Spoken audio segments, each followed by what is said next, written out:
Okay. Thank you everybody for attending again. So if we kick off this meeting for the full council of 14th September 2021, the first item on the agenda is apologies for absence.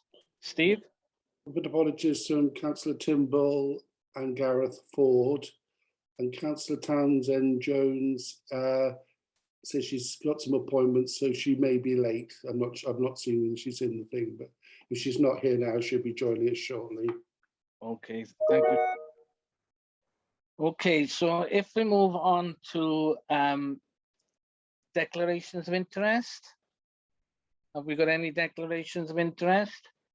Okay, now the next number of items we've got on the agenda refers to the minutes of monthly meetings that we've had previously. I won't go through the rigmarole of going through each one separately. You've had the minutes.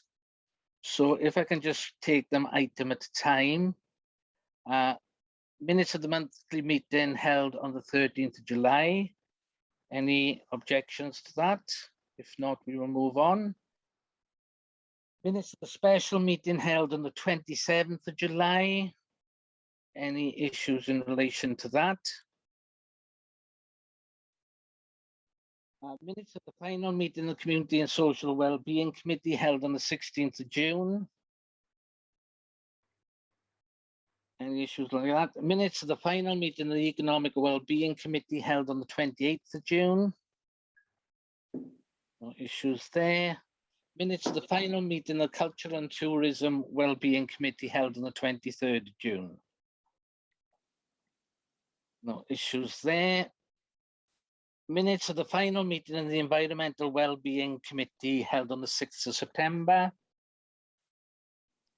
No issues there. Minutes of the final meeting of the Joint Enabling Committee held on the 4th of May 2021.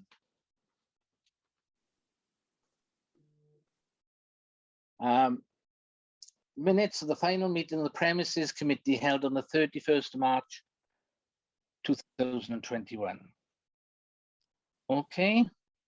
If there are no issues or objections in relation to that, then I take it that we've all accepted all those and then move on to item 11, which is the clerk's report. Okay, obviously I've just come back from holiday, so I'm catching up. So I've got nothing in particular to report this month, but I'll probably do an email to everyone later in the week, updating everyone on what's been happening. Okay. Okay, you've had my report, but I will read it if nobody objects per se. I'd like to take the opportunity to welcome you all back after the summer break. I hope you all have had time to have a well-deserved rest and recreation. The main topic I need to report on that has occurred over the summer months has been the enormous success of the social events that MCC have been involved in facilitating and organising. During the August, we had 4 family fun days, which were aimed at raising awareness of some of our less well-used green spaces in the area. These events proved to be a great success, and it was fantastic to see them so well attended, with a range of different activities provided that not only were fun, but raised the profile of health, well-being and environmental issues. I congratulate all the councillors and staff who were involved in the initiative, and our experience of the popularity of these events, I think, shows how much the community want and appreciate them, and how useful they are for raising the profile of the work that MCC is involved in. Of course, another immense success that we have had recently on the social events was from last Saturday's Mumbles Fest. Who knows how much the great weather we were blessed with on the day of the festival, or the relief people were experiencing after emerging from the social restrictions imposed by the pandemic. But whichever way, all the stars aligned on Saturday to ensure that we had an absolutely fantastic festival on the day.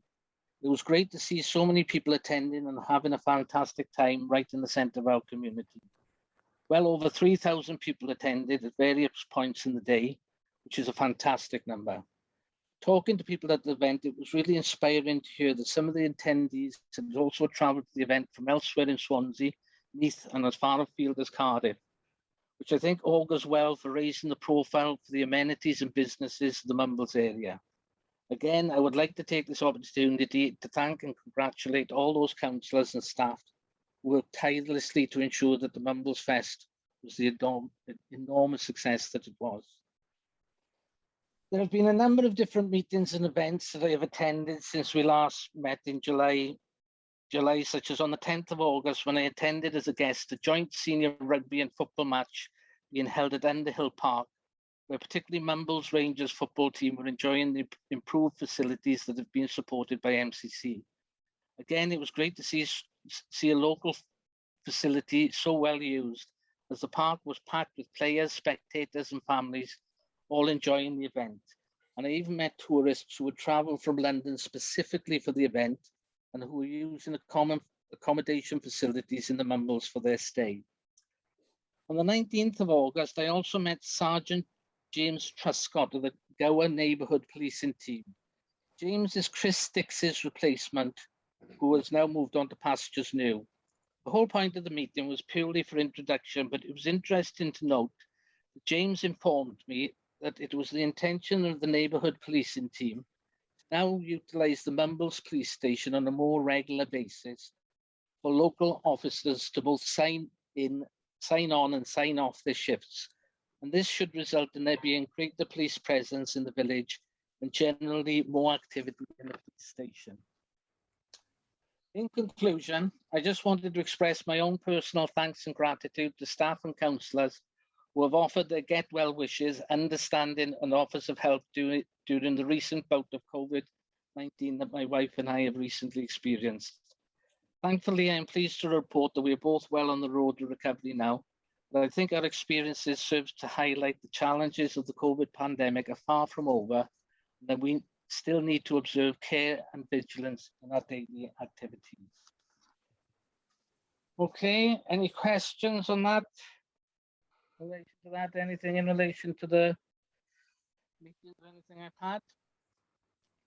So, okay. Art, Sorry. Sorry, Rob. Can I just thank you for your thanks on Mumfest, and I personally, as the chair of the Mumfest committee, to thank everybody who took part, not just on the day, but leading up to it. You know, we've got a very small but effective team that get the work done, and you know, Pip, Adam, Richard as well, and I want to pay special thanks to both Claire and Paul for all the work that they did on it, and I'd like that minuted, because without those two, who do so much more than their job descriptions, that festival wouldn't have been the success that it was, and I'm sure Pip will echo me with that as well. Okay, yeah, I thoroughly echo all that, Rob, is that a lot of work was put in by a lot of people, and as I sort of said, it was just fantastic to see it all come together like that, and to see such a great event, and to see so much positive press that's come from it. Of course, we get the occasional one or two mourners about different topics, but that's to be expected, to be honest. And of course, you know, we've got to listen to that as well. But yes, pat on the back to everybody involved and to Mumbles Community Council just in general, because that was a fantastic event. Okay, any other points anybody wants to raise? Okay, so if we go on to one of the main items, I suppose, on the agenda today, and this is the election of the chairs of the new committees. Now, we have had all the manifestos that have come round. We've had the opportunity to look at and consider those manifestos. Now, I don't know how people want to play this. Personally, I'm quite happy that we go straight to a vote on this, because people have had the chance to have the manifestos. But does anybody want to raise any questions or points that they want to do before we go into the election? If not, if that's the case, Steve, can we ask your advice? There's only elections for two positions, as I understand it. That's for election for the Social Wellbeing Committee and the Finance and Governance Committee. So there's only those two committees that you need to vote on. The others is being stood uncontested. Is that correct, Steve? In case anything else has come in late. No, that's correct, Chair. So could you advise us as to how people might go about the secret ballot? Yes, obviously, since we're meeting via Zoom, we're going to have to, I'm just about to send an email to everyone. First for the community committee, which is a choice between Councillor Will Thomas and Councillor Rebecca Fogarty. I'll send you an email, and if you can all reply to that with naming the one person you wish to vote for. Okay, Pam, did you want to say something? Why is it a secret ballot? We are publicly elected people to public positions. Why we're not a multinational financial institutional whatever? Why is it a secret ballot? We had a vote on this at the last meeting, and that was what was agreed by the council to go to secret. I beg your pardon, because I can't email out, so I'm just going to have to give you my vote openly, because I can't email on this iPad and fiddle about with it. Okay, Sarah. Same thing, Martin. I'm just going to have to vote and say, but I'm not embarrassed about my vote, so that's okay. Okay, there's no problem at all with any of that. I think, Steve, is that okay? Is that acceptable for the procedures on the ballot as recognised by our standing orders, whatever, Steve? Well, ideally, it's a secret ballot, as you know, Chair, but if councillors are unable to reply to the email, then we have to, we'll have to do it that way, I guess, unless they want to phone me on my phone or something. Chair, just an idea. I know it's great Sarah's not embarrassed about voting for me, so that's fantastic. Thanks, Sarah. You can message Steve directly on this platform. So you could just do that. That's true. Yeah, that's a good idea. Well, on chat, you can make it to a particular person. Is that correct? Oh, it's taken me ages in somebody else's house to get this going. I'm not touching anything. No, I've actually got you there, Steve. I just say it out loud. I'm not fiddling with this at all. I'll probably lose the whole lot. I'm not at home. I'm just on a wing and a prayer.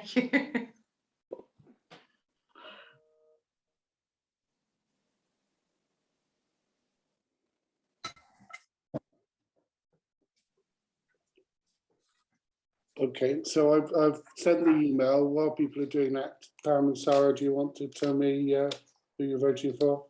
Ooh, which committee are we voting Yes, for? which committee are we going for? I would hate Well, to as get I it wrong. said, we're voting for the community committee, which is a choice. Rebecca between Fogarty. Will Thomas and Rebecca Fogarty. Okay. Rebecca. My vote would be for Rebecca, please.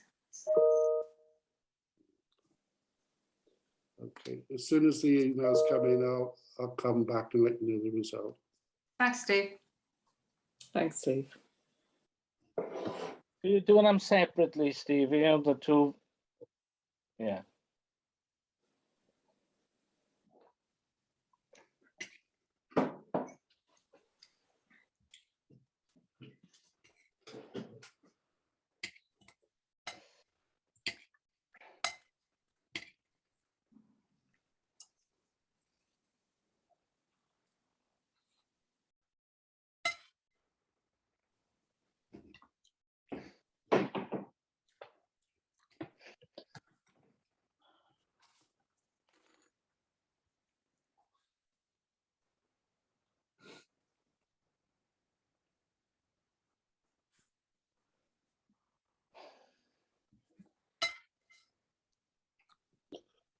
Okay, Chair, the result is Rebecca has been elected. Okay. Thank you both for standing. Thank you both. Okay. Congratulations, Rebecca. Congratulations, Will. But thank you both for your contribution in relation to that. So, are we going to vote on the next? Which is finance, which is the other one of our other Rebeccas, Rebecca Child and Ian Scott. Rebecca, I vote for Rebecca. Child and Ian Scott. I've sent that now, Sarah and Pam. My vote is for Rebecca Child, please. Rebecca Child, please. Thank you.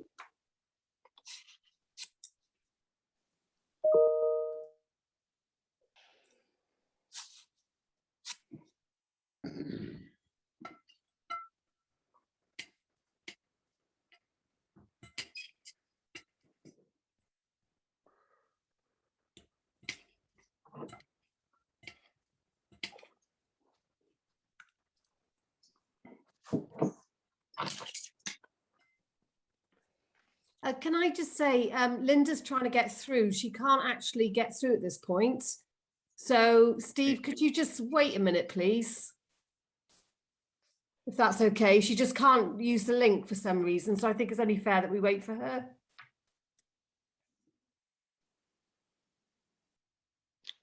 Well, Chair, Martin, you're chairing the meeting. What's your ruling on that?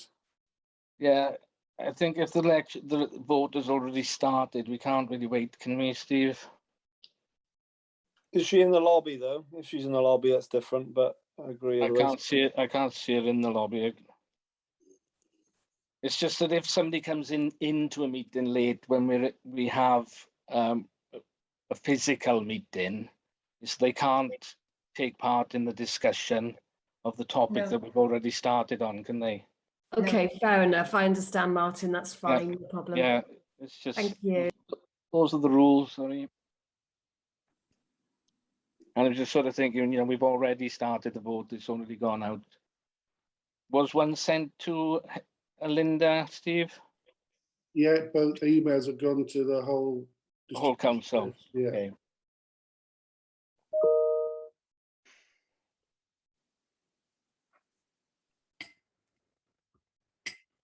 Louise, I don't appear to have received a vote for you for the finance. I'll do it now.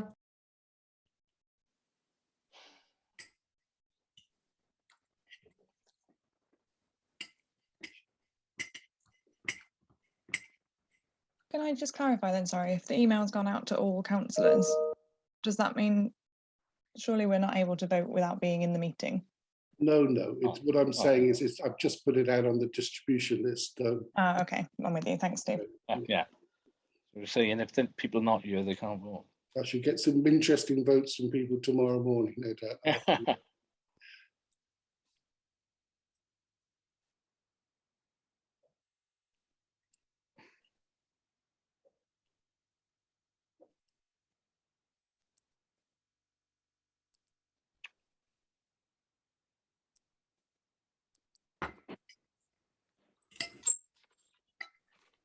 Steve, did you get my email? Yeah, thank you, Louise. Lovely, thank you. And Rebecca has been voted as chair of finance. Okay. Thank you both for putting forward. Okay, thank you, Rebecca, Child, and commiserations, Ian. Thank you for your contribution in the past as well. So now those elections are over. We have our committees established. The next step then will be arranging for meetings of those meetings and the standing orders for those committees. But myself and Steve have drawn up some draft terms of reference, rather than standing orders for those committees, which we'll circulate prior to the first meeting. But of course, it's up to those committees whether they want to adopt those templates or they want to tweak them or change them accordingly. So are we all okay to move on to the next topic, which is item 14, which is Alan Thomas's recommendation in relation to the code of conduct. Sorry, Rebecca, do you want to come in? Sorry, Mark. Yeah, just on that last point, I know Steve did circulate something by email, but do we need to formalise it about the chairs of personnel and appeals? Oh, sorry, I should have. Yeah, there was a little bit of confusion over this, but I have discussed it with the clerk, and we have got precedent that the chair of personnel is the chair of the council. And we have got an appeals committee now, and our feeling was that the chair of the appeals should be the vice chair of the council, because obviously the personnel and the appeals committee have to be completely and utterly separate, because the appeals committee might have to scrutinise the personnel committee or decision of the personnel committee. I don't know if has anybody got any objection to that, but that, as I should have said, this is based on precedent. Pamela? What happens, God forbid, if the chair of the appeals committee is subject to an appeal? Have we got something put in place to say who will stand instead of the deputy chair of council in that incident? Well, I would have said that in that case, the chair of appeals would have to, I would defer to Steve on this, but I would say that the chair of appeals would have to step aside. Yes, And but who would you put in place? Well, that would have to be elected by the appeals group. Have you got that in writing? It's Pam, it's standard, it's standing orders that if the chair is not able to chair the meeting, which clearly they wouldn't, then if the group or the committee or council have appointed a vice chair, the vice chair will if they're there will chair the meeting, and if there's no vice chair elected or they're not there, then the committee themselves, when they meet, their first thing will be to elect a chair from amongst their membership. Thank you, Steve. Thank you. Okay, thank you for that. So, okay, are we happy with that? I think that, as I sort of said, that gives us precedent to go forward. But as I sort of said, we do definitely need to separate personnel and appeals, because the one may need to scrutinise the other. Okay, so if we go on to point 14, and this comes from a review of the code of conduct that we adopted, I think, a couple of months ago now, and the feeling based on review of the code of conduct and the experience of utilising the code of conduct, that there's probably a need for some sanctions to be added to the code of conduct. Otherwise, how do we get councillors to adhere to the code of conduct? So what is being proposed here, based on a review of the code of conduct and with Alan Thomas, was that the following sanctions should be added to the code of conduct under ground rules. Any member, as well as the chair, can also be empowered to ask the meeting whether behaviour is in breach of the code and whether a member should be asked to leave the meeting. The chair or any other member could also be empowered to ask the meeting whether the matter should be referred to full council in the case of behaviour occurring at a committee meeting, or it should be referred to the local resolution panel in the case of a committee or full council meeting. If behaviour is referred, this is the crux of it really, if the behaviour is referred to the full council or the local resolution panel, then the body concerned would have the options to follow any of the following courses of action, following due consideration of the circumstances. 1, take no further action. 2, issue a warning to the member concerned that any repetition of the behaviour may lead to the removal of discretionary privileges. Remove any or all of the following discretionary privileges for a period of time to be determined by the council panel, i.e. membership of committee, representative roles on behalf of the council. So, Pam? Clarification, please. The first point you said, I'm sorry, I can't bring it up in front of me. You said if people at the meeting consider that a member has broken the code of conduct, yeah? Yeah. Okay, so we had an incident quite recently, Martin, where you thought I had broken the code of conduct, yep, and the ombudsman said I hadn't. So no, hang on. So who were you making responsible for saying that there has been a breach of the code of conduct, or are you only suggesting that, and then when it goes through all those procedures, it will be determined whether there actually has been a breach of the code of conduct? Who decides that? Because we need somebody who's really expert in that field. I'm just wondering how it'll plan out. Chair, can I come in here? Okay, Steve, you come in. Sorry. There's some very, unfortunately, in his report, Alan's used the phrase code of conduct. The code of conduct is a separate thing that this council can only get involved with at a low level grade with that local resolution position. This is what Alan's really referring to is those additional ground rules that you as councillors voted for. Right. Those ground rules about how you behave to each other and in meetings and so on, that this is referring to. Yeah. Totally separate from absolutely formal code of conduct. Thank you, Clark. Thank you. So can we amend that wording, please? Yeah, okay, well, just to clarify the point that you were making there, Pam, I expressed the opinion, and it was my opinion, that I felt that you had breached the code of conduct, but it absolutely. that was my opinion, and I did say it as such. In this circumstance, as I sort of said, and I did say this when I did say it, that in my opinion, you breached the code of conduct. But in that situation, that would then need to go to the council and to see whether other people agreed with my analysis, or whether other people's analysis felt that you had breached the code of conduct. If, and as Steve has made the point, we're talking about this internal code of conduct here, not the code of conduct that we are all subject to as councillors. If the council feel that you have breached the code of conduct, that other councillors agree with me or what have you, then the matter is taken forward. But this is completely and utterly separate from the code of conduct that could be referred back to the ombudsperson. Yes, the clerk has just explained that. Thank you again. Okay, Sarah? Yeah, hi Martin. How do we deal then with unfair and untrue complaints to the Ombudsman that are personally directed at us? How do we deal with it within the Community Council? Right. Sorry, just to comment on that, unfortunately, you can't. Oh, so how do we go about dealing with that then? I mean, the only thing you can do is if you think the complaints are vexatious, yeah. you yourself could make a complaint to the Ombudsman. Oh, right, because the Ombudsman said they were. So, yeah, okay, that's fine. Thank you. That's what I'm saying, because that is a completely different structure.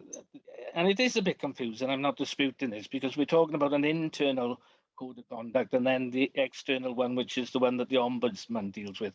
But, I did circulate an email a bit ago that came from the Ombudsman about vexatious complaints and issues like that. And that needs to be dealt with separately. So we're not going to be calling it a code of conduct. We're going to be calling it something else. So there will be no confusion for anybody, even somebody who's reading the rules from outside. They will know that it's not the big code of conduct. It is our own personal code of conduct, whatever we're going to call it. Yeah, it has to be quite distinct in the terms that you use about it. Yeah, it's a fair point, Pam. Go on. You work on that, please. Just leave it with you to work on that. Well, I've just left it as our ground rules. So, ground rules. Yeah. Ground rules sounds great. Yeah, if you have any better ones, that's fine. We can formally adopt that. Yeah. Thank you, Steve. Okay, any other points anybody wants to raise or discuss? So I take this to the vote. All those in favour of adopting this recommendation from Alan Thomas? Okay. I think that's carried, Steve, is that? Yeah, very largely carried, yeah. Yeah. And then point 15, which is similar. Recommendation that the council consider options to help identify behaviour which constitutes a breach of code of conduct ground rules. That the council consider the following options to help identify behaviour which constitute a breach of the ground rules. This is the point that Pam was making now. Tasking officers to name inappropriate behaviour breaches that they believe have occurred. Tasking specific members of the local resolution panel to take this role. Asking named members to take on the role on a rota basis, tasking named officers members to review video recordings of meetings and identify serious breaches of the code retrospectively. Steve? Yeah, can I just say, I've not discussed it with my fellow officers, but personally, I would prefer that the officers are taken out of this process. I was about to make that. Their own ground rules and Yeah. Martin, I was about to make that exact point. Yeah, and to be honest, I thought that we'd sort of agreed something along these lines previously, Steve, in relation that Alain was going to do a review, and I know that he has done some because he's given me a sort of draft report on it. Alan has. Yeah. Yeah, he's not an officer of the council, though. No, is that's what I'm saying. So I'm a bit confused about this identifying officers of the council on this. Rebecca Fogarty, sorry. I thought when we discussed it in the workshop that we were saying that we'll all have signed up to these ground rules, therefore we're all responsible for their enforcement, and so any councillor can at any time identify a breach, and you know, if that is then disputed, well then it would probably be the local resolution panel to determine. But I think, you know, the idea of us, you know, turning up, oh, it's my turn on the rota today to make sure you all behave. I don't fancy that very much. But I do think, you know, at any time we should all be empowered to say when we see behaviour that is not acceptable. That's, to be honest, that's what I thought we'd agreed, that we as a group would be empowered to call out behaviour that we saw, and then it would be for us to decide whether it was. So I'm a bit confused with this second recommendation. My sort of feeling is that maybe we should ignore it at this point. Anybody got any other thoughts on this? It's not clear. Yeah. And it needs to be absolutely clear. Okay, Rebecca Childs, sorry. Right. Yeah, if we looked at point 4 and just removed officers because it's officers / members, would that be something that everyone was happy with to review video recordings? Because it does seem a good idea, because often if you are in the middle of a conversation, it can be heated and you do definitely go away thinking this person I normally agree with is right. So I think reviewing video recordings is good, but definitely think getting if officers are uncomfortable doing that. Well, this one, as I sort of said, I thought we'd agreed something along the lines of reviewing the video recordings, which we tasked Alain to do.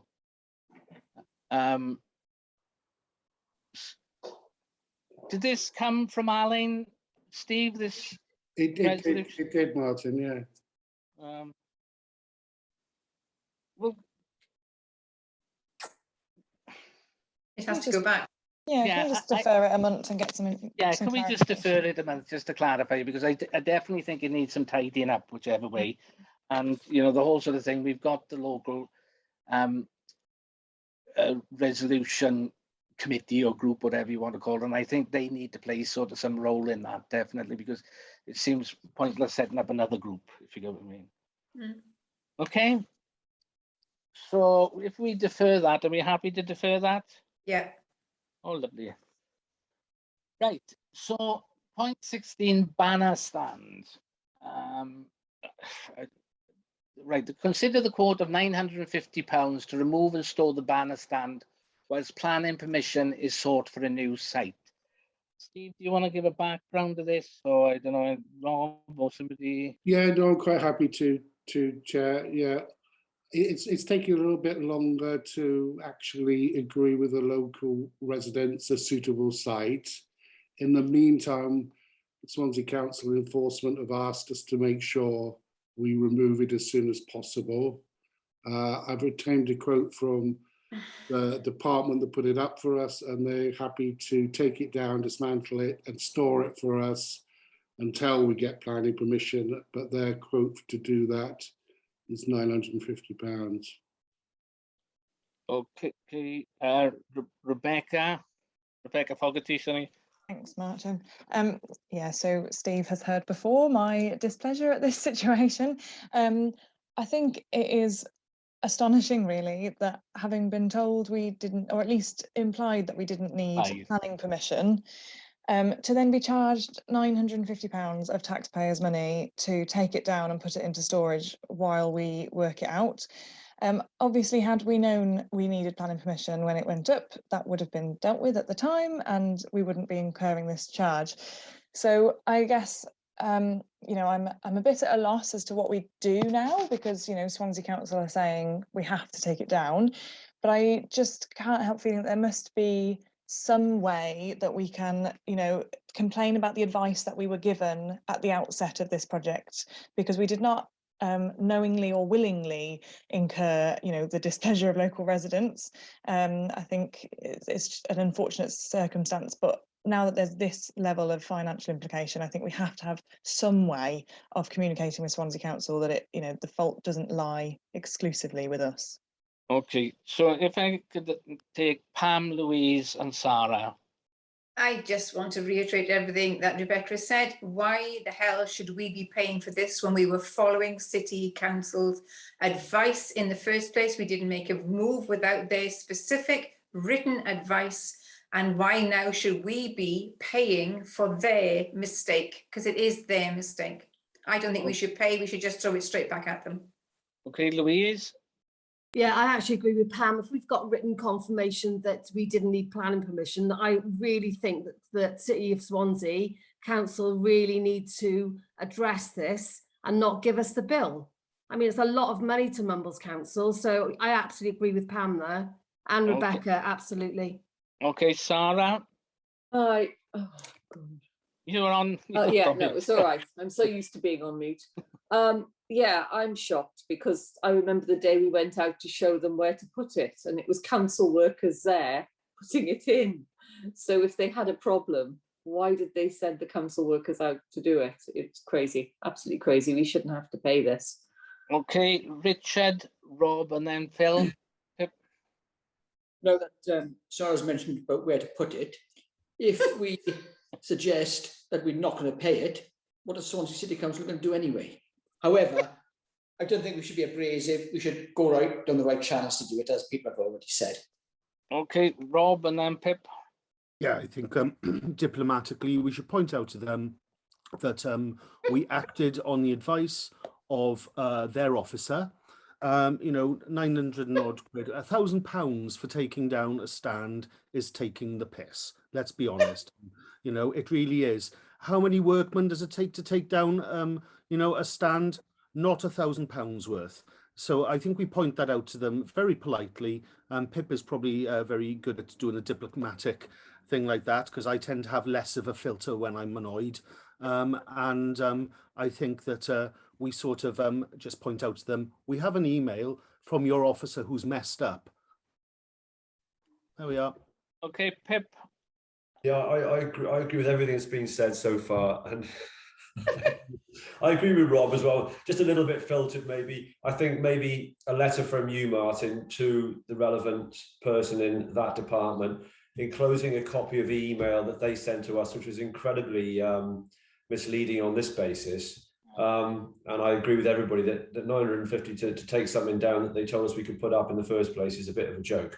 But I think a nice diplomatic letter to the right people. I also would say that the males councillors on this are on a bit of a loser, really. It's hiding to nothing. They can't. It's very difficult to get involved, because any involvement by males councillors will imply that they're involved with putting it up in the first place. So I think it's probably better if it could come from you, Martin, if that's possible. Yeah. But just attach a copy of their email, which really is. I mean, I think if we had the money to do it, we could probably fight that legally. You know. I know, you know, I think at appeal, that would have a very good chance. I know that Steve's been told it probably wouldn't, but I think it would. Okay, yeah. Steve, did you want to come in as a point of information or what, and then go on to Will and Rebecca? Yeah, Chair, obviously at every stage that we've incurred additional expense, I've pointed out the facts that you've all raised and have been rebutted every time they refuse to pay it. So may suggest, if you're going to write as chair, that you write to someone, perhaps a senior politician, to point it out, because the officers are refusing effectively. Yeah. Okay, Martin? Will. Tactic. Thanks. Yeah, I was going to suggest addressing it to the head of department and senior politician would be David Hopkins and Phil Holmes. So we send it to them and ask them nicely, and I'm sure you might have a bit more luck. I think when dealing with the council, though, what we've got to remember, like saying that members of staff were on site and they should have known, it's a huge organisation, you know, and they they don't things don't quite work as clearly as that. I mean, you know, you see it with cleansing and all sorts. You know, the left hand doesn't know what the right hand's doing, and that's not necessarily the council's fault because it's such a huge organisation, you know. So I think there's that to bear in mind. Okay, Rebecca Child and then Pam. I think Will's made the point I was going to make. Like, I don't think the council workers at the end definitely knew what they were doing, but the people who are responding to us know what they're doing and have seen the emails. Yeah. Okay, Pam and then Pip. Martin, would it help if we passed a resolution or a vote as a full council? Would that give more power to your elbow when you are writing to them to say that we have passed a resolution by full council to that effect, and not just you asking for help, but that full council is giving the vacuum to you? Before I respond to that, because I have got a point of view in this, having reviewed the correspondence and having had a telephone conversation with the people at City Council, but can I ask for input for Pip, and then I will sort of add my 2 penneth worth in, and I'm glad to see Linda's here now as well. Just to be a bit controversial to me, it seems that if we had got planning, it could have been rescinded anyway. So,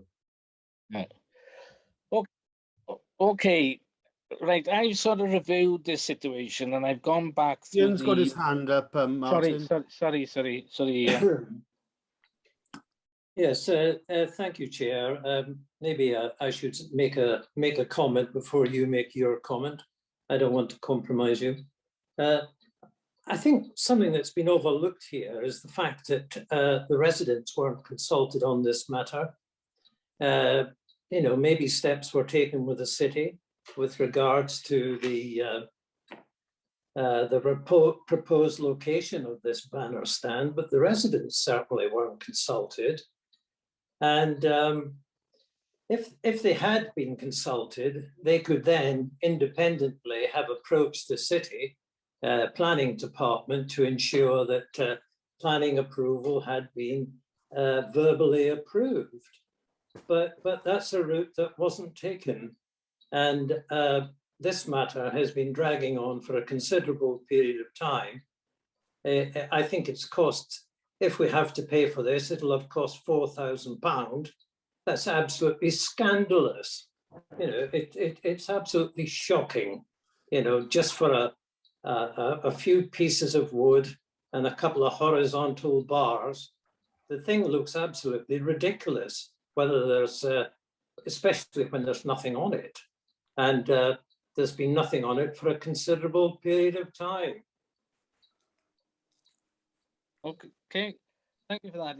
Yeah, could I just come in, Rebecca, just to give, because I reviewed the exchanges of emails, and I've looked at what was said and what was exchanged, and you know, it does look like a classic case of the right hand not knowing what the left hand is doing, and maybe things getting lost in translation and issues like that. And we are where we are because yes, we did have an email from somebody in city and county that said, in my opinion, you do not need planning permission.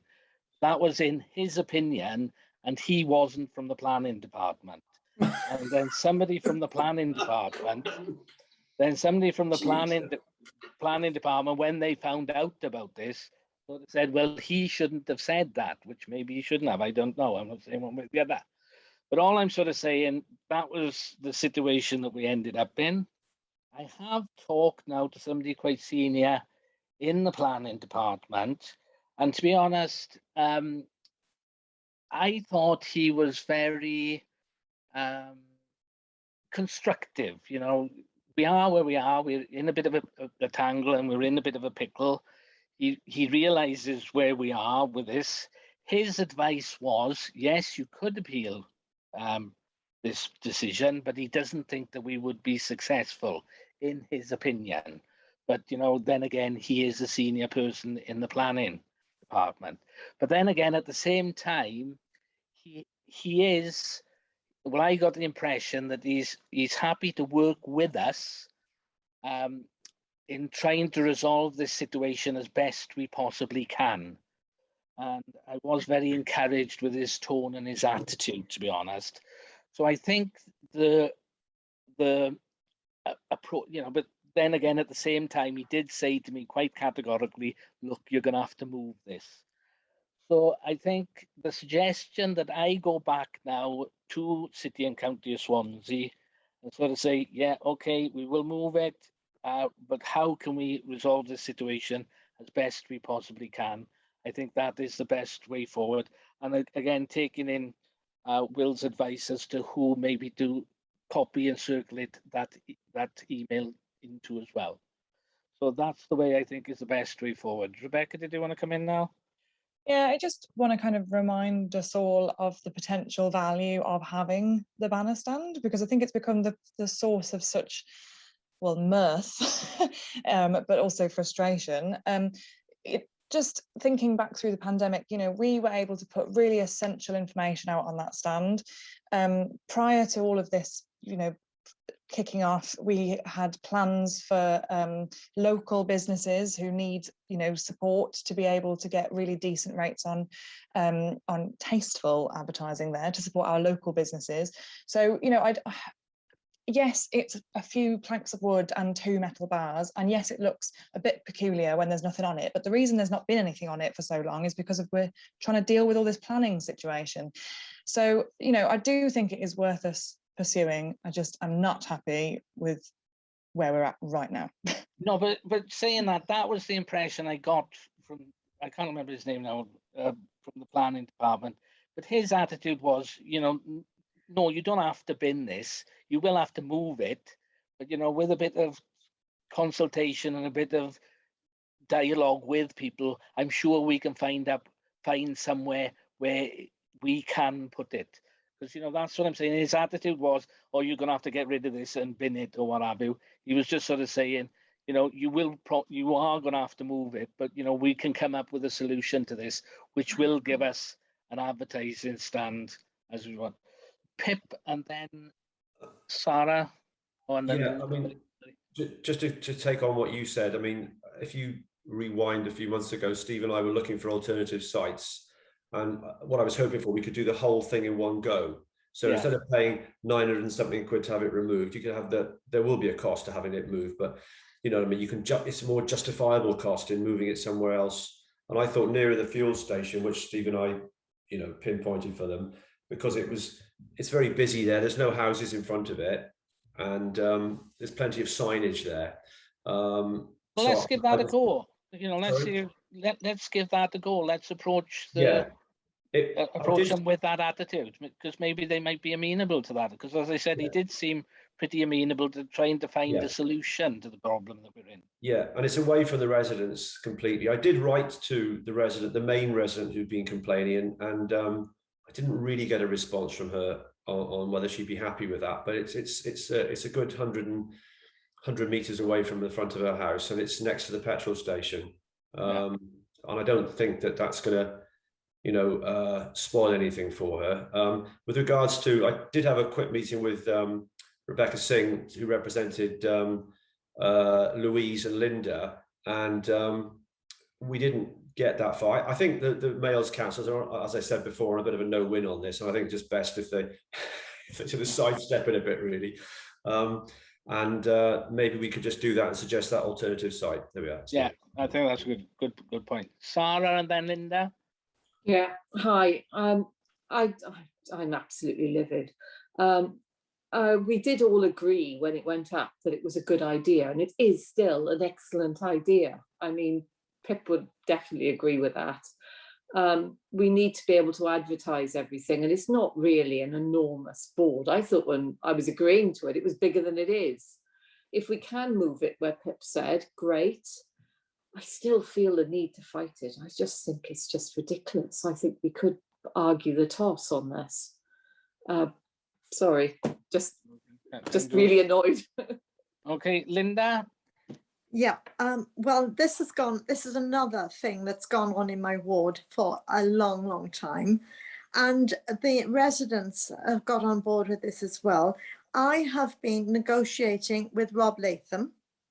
Okay. And it's Rob Latham that you're thinking of. He is the one who has said that he's trying to help.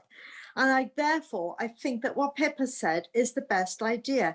If we can get it moved up to the station, the petrol station, I think that is going to be the answer, because everybody they're all right into the male's residence, and it's all, you know, sort of a rolling thing now. So I think that the best thing to do is to try and get it to the railway station, to the petrol station. And Rob Latham is ready to help with that. So yeah.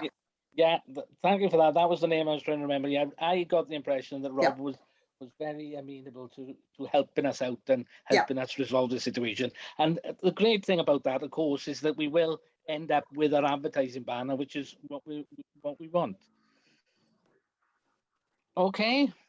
Yeah. Any other points that we want to raise? So if we resolve then to open up negotiations with Rob Latham and to try and come up with an amenable solution to this issue, where we retain our advertising hoarding and hopefully, maybe if we're lucky, not actually put it into storage, but just actually dig it up and move it. So should we try to do that? Yes. Thank you, Martin. Okay, there we go. Thank you for that then. So if we Martin, sorry, Steve. I need clear instructions from council, because there's a number of scenarios. Rob Latham may, as he's already done, insist that it's moved before we apply for planning permission or whilst we're applying.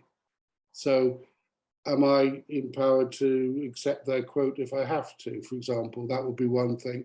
Secondly, the cost of applying for planning permission will be an additional amount, similar to what it was before. So am I empowered to expend the same amount of money that we did previously on asking for planning permission for the proposed new site? But did we ask for planning permission in the other site? I thought that because we'd been advised that we didn't need planning permission. No. Sorry, Martin.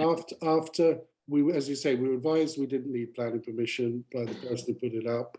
But when we had the enforcement notice, you instructed me to retrospectively apply for planning permission. Oh, I get it. And then we didn't get it. Denied, Okay. Okay, Rob, did you want to come in? Yeah, I say we leave it where it is. We refuse to pay £900.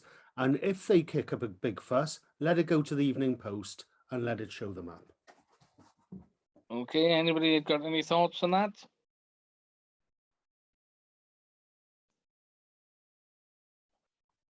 Pip? You're on mute, Pip. You're on mute. You're on mute, Pip. I think that I get where Rob's coming from on it. I think it's probably a deal to be done somewhere, and I think that if we approach Rob Latham and say, look, this is a situation, this is a scenario, I'm sure there's a deal to be had there. So this is all a compromise, and if we can compromise and try and keep most people happy, there's a deal there. And I think that we need to firstly do that before we decide what we're going to do next. I think we need to approach him and say, this is a scenario. What can we do? Can we have a deal on the planning? Can we have a deal? You know, there's something to be done there, you know. To go back, to rewind to the beginning, a member of his company has misrepresented the company. You know, it doesn't matter what planning department or what department is in the wheelbarrow department. Somebody from an officer of his company has given us duff information. Yeah. And you know, there's got to be culpability on that. And we should go back and remind them of this in a nice gentle so and say, look, can we have a deal?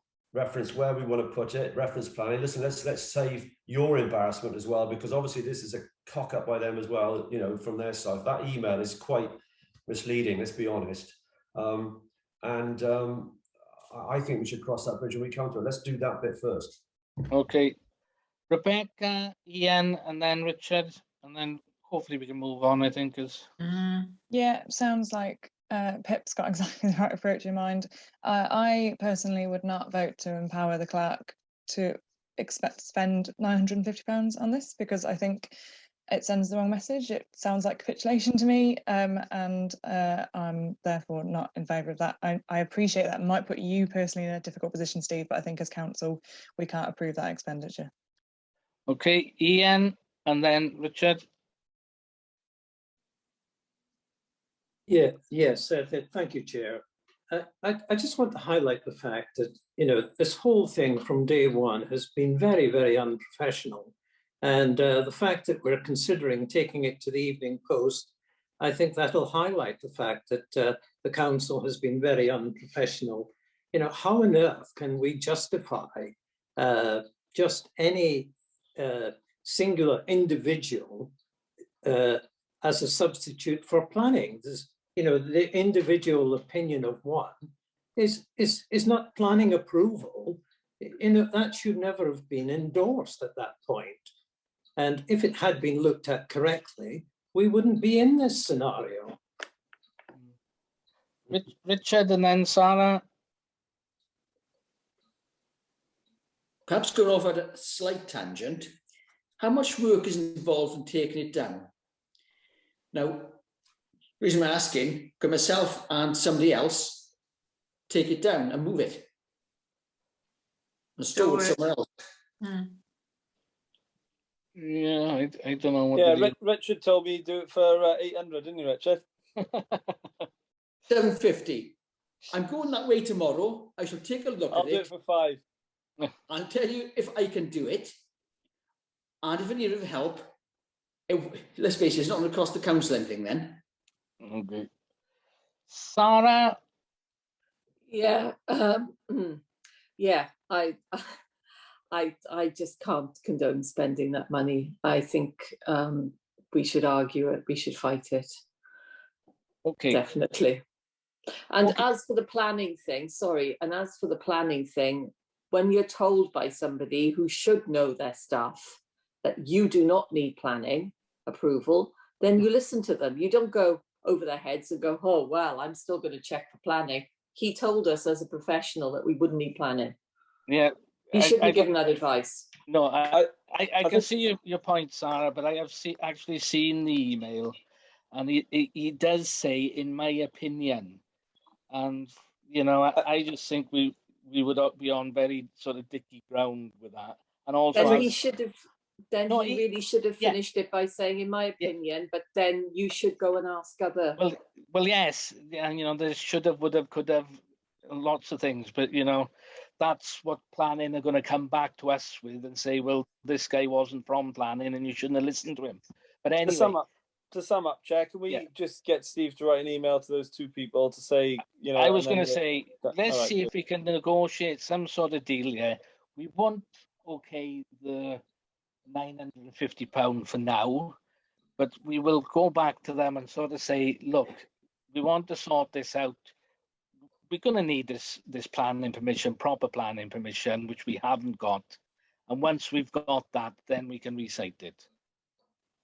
So are we okay to proceed on that basis? Before you go on with that, I mean, as I say, I'm minded that that we should avoid this, what I think is unnecessary expenditures, as much as you and I have written and said that. So on different occasions when we've had to incur expenditure, I asked that we shouldn't have to pay for the planning permission, that they should cover that, and they refused that. They refused to remove it for free when I've written to them. So I'm not sure me writing again makes any difference. Can I jump in here? But you know, I'm not sure whether it needs something else at this stage. It does, because you're going above the people that you're speaking to already, and secondly, enforcement and the council takes a long time as well. So it gives us time to you know, actually get our message right. So let's just send those letters and see where we go. Yeah. So is that me or the chair you're suggesting? Chair. Chair, I would say. And who is it to? I'm writing down the motion now. So Phil Holmes and David Hopkins, Councillor David Hopkins, and Phil Holmes. Okay. Mark, can you just assure that you attach the email to it? You know, the original email. Yeah. Okay. Thanks. Yeah. Okay. Can do that. Yeah. Thank you. As I sort of said, I will draw their attention to that. But as I sort of said, it's because Chair, can I read out the motion then? Yeah. Resolve that no expenditure is expended in removing and storing the matter stand whilst planning permission is sought for a new site. The chair writes to Phil Holmes and Councillor Watson on this matter. Is that sufficient? Is that fair enough for everybody? Can I just ask what the second thing I asked for guidance on is, do you want me to pursue planning permission for the new site at this stage?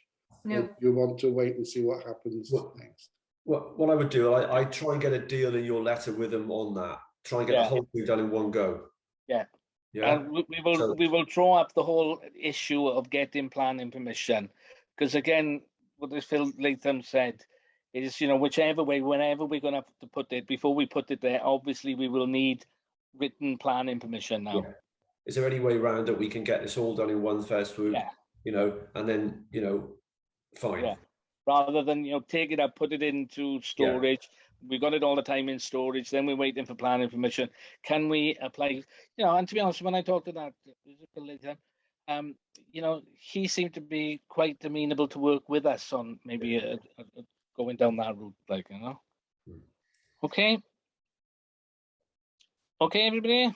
Yeah. We're okay with that resolution. Steve, are you okay with that? Yeah. Thanks ever so much for clarifying. Thank you. Okay, so then we go on to point 17, which is the swim lane for Mumble Swansea Bay. Propose that MCC pay a contribution of £2,000 towards the total cost of £6,000 for a scheme to provide buoys marking a designated swim area in Mumbles Bay with appropriate signage. Swansea Council to provide the £4,000 balance. Proposed by Miles Langstone. Can anybody provide any?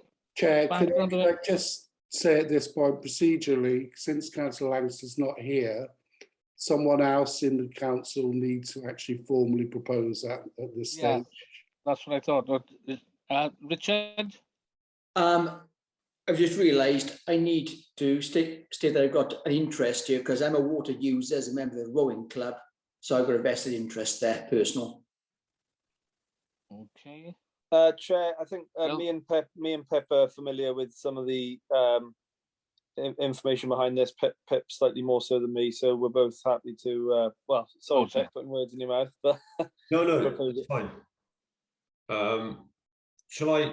Basically, a West Cross resident approached me about 6 months ago and said that he was fed up of being having near misses with jet skis and speedboats and would like a swimming lane in there. And I thought, well, sea swimming seems to be on the up, which is a great thing.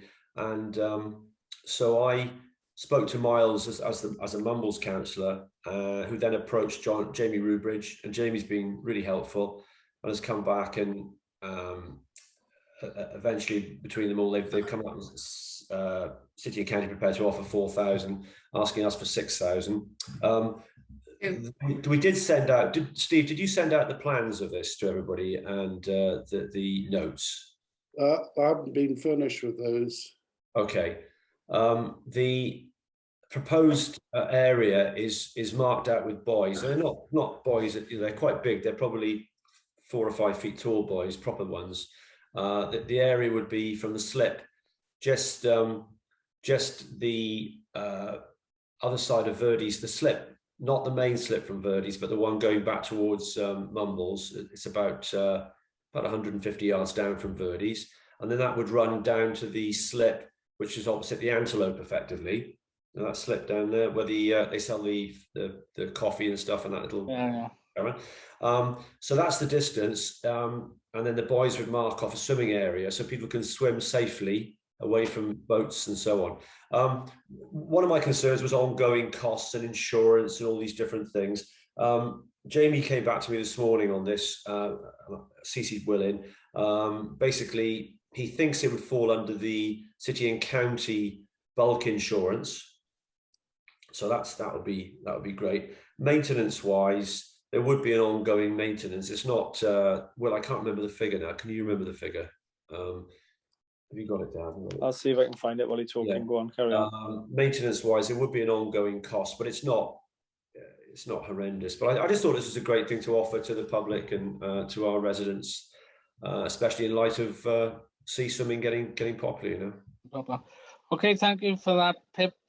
Rob, in the first instance. Yeah, thanks, Mart. I have a couple of reservations. I'm not saying I'm against it, but reservations are, you know, we have the second highest tidal range in Swansea Bay in the whole of Europe. So those buoys are only going to be active when the sea is fully in. Now, people often go and swim in the sea, and they won't swim when it's high tide always, because that would be late at night or very, very early in the morning when it's dark. So, you know, people who swim in the sea tend to do it in the, can you hear me? It says my internet. Yeah. No, we can hear you. We can hear you, Rob. That's okay. So, you know, you can't move the buoys once they're in, and they're only going to be effective at high tide. That's the first thing. And the second thing, I mean, surely to goodness, there's got to be some sort of law to stop jet skiers doing stupid things. We saw some things down at, I think it was Langland, wasn't it, in the summer, where a boat came in and some jet skiers. And, you know, the police were waiting for them when the Coast Guard towed them in when they ran out of fuel, silly idiots. So, you know, there's going to be some common sense with all this as well, because, you know, £2,000 isn't a lot of money for putting the things there, especially when City are helping as well and paying the majority of the fee. But is it really necessary? Because we haven't had it for years. We've never had it before. I think there's got to be a certain degree of common sense with this. Okay, Sarah.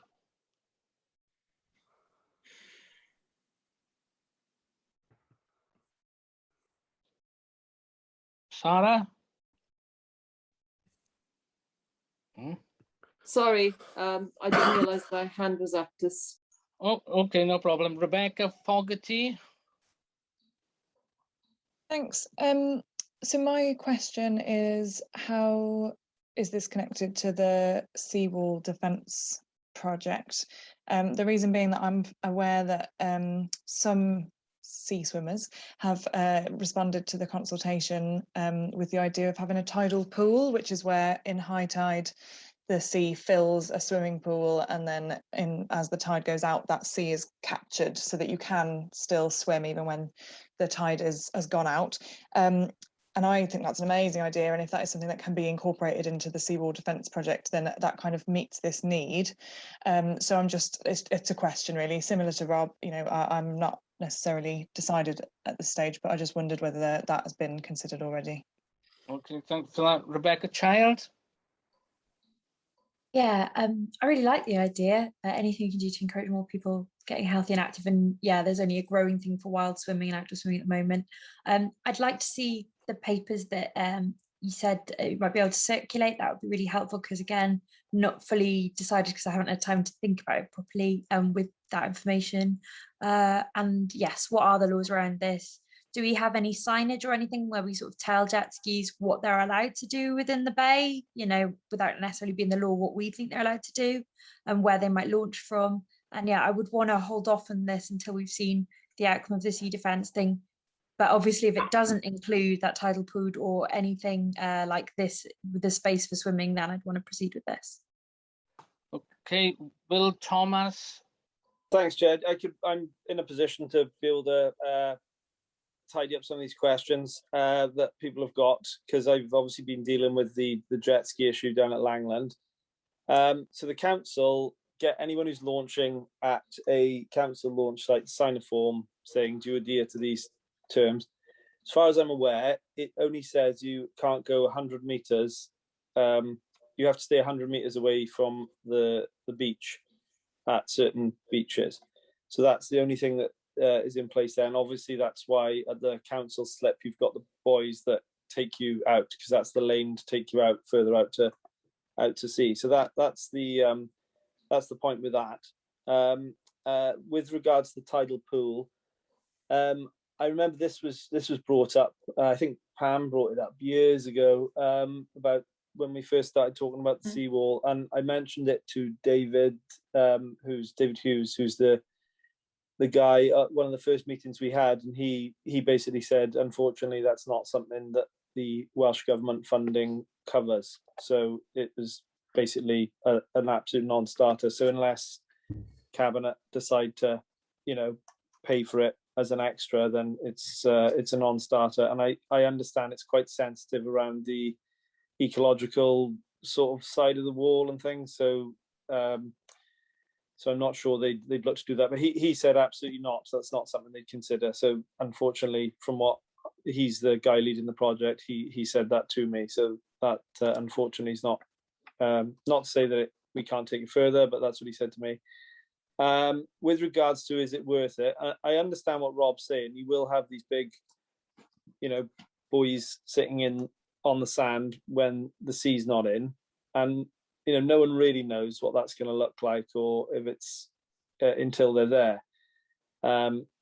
At which point, maybe you'd regret doing it, but I think it's worth taking the gamble to get people out, get people healthy. And I think what it does by creating a sort of line of buoys is, even though you're right, Rob, people could jump in the water and they can go for a swim tonight, right? But it sort of plants the seed. It makes people think, oh, actually, there's a swimming lane there. I might go and swim there, So I think it encourages more use, and I think more people would use it. So I personally think it's a really good scheme for £2,000. Swansea Council are obviously running the project. And although we talked about the left hand not telling what the right hand's doing, I would have thought on this occasion, especially as Jamie Rubridge is involved, he's a senior officer, and he's involved in the seawall. So, I'm sure he would have had conversations with how it affects that, and would have thought that that's something that that can work with the scheme. So if there's any other questions, I'd be happy to try and answer them. Okay, Pam Erasmus. If this was a grant application and we have nothing in front of us whatsoever, we would throw the grant application straight back and say, come back to us next month, please, with everything that we need to have in front of us before we can consider spending any money. Is this a grant application? I don't understand why it's come straight to full council. But I have seen nothing on this, and I don't think any of us can make a decision when we have nothing in writing. We don't know what ongoing costs are going to be. We don't know what insurance is. We don't know what our liability is as funding 1/3 of the project. We have nothing in front of us, and I don't think we can make any kind of decision this evening until we've got all the information we need. Okay, Richard Jarvis. Okay. First of all, anything I say, it's got to be, you've got to remember, I have a vested interest. I'm a rower and as part of the yacht club. In principle, I think it's a good idea. And I'm aware that power boats with skiers behind them, but particularly jet skiers, can be an issue. Answering Rob's question, the speed limit is supposed to be 4 miles an hour. But I know a lot go faster than that quite close in. Now, I'm just wondering if it'd be better if this was amended slightly of no power boats, because you've got the paddle boarders going in there, some of them a bit inexperienced perhaps in that area as well. I don't know if you want to go, if you push those further out, it's still safe there. I'm just wondering about enlarging the area perhaps, and saying no powered craft. Would that be better? Okay, can I bring Rebecca Child in then, Rob Marshall? Yeah, I think from some cursory Googling and things, the law does say that motorised vehicles cannot come within so far of the land, or basically the end of the sea. So I do think there is, that provision is already within the law. I understand that buoys would make it harder for those people to get through, and it might actually sign as a signal, as a barrier. So I can see that working. On the other hand, there are people breaking the law already doing that, so I'm not sure that they would necessarily respond to it. I really like the idea though, but agree with Pam and I'd want to see the paperwork, and I'd really want other groups. So I didn't realise rowers used it, but also like the yacht club and any other people who use the sea in that area to be consulted on this before we proceeded to look at funding it. That's a good idea. Okay, Rob. Yeah, my point was actually that when the tide is out, the swimmers would be swimming on the wrong side of their designated place to swim. I agree with Pam. I think we need to see a proper pack sort of sent out on this, so we see what the whole deal is before we can really commit to anything like this. Okay, Pip. Yeah, I must admit, I thought everybody had been sent this, so I think I kind of go along with Pam on it, really. I think in principle, I think it's a great idea, and you know, yeah, I've been involved from the outset. But I do apologise. I thought you'd all seen this.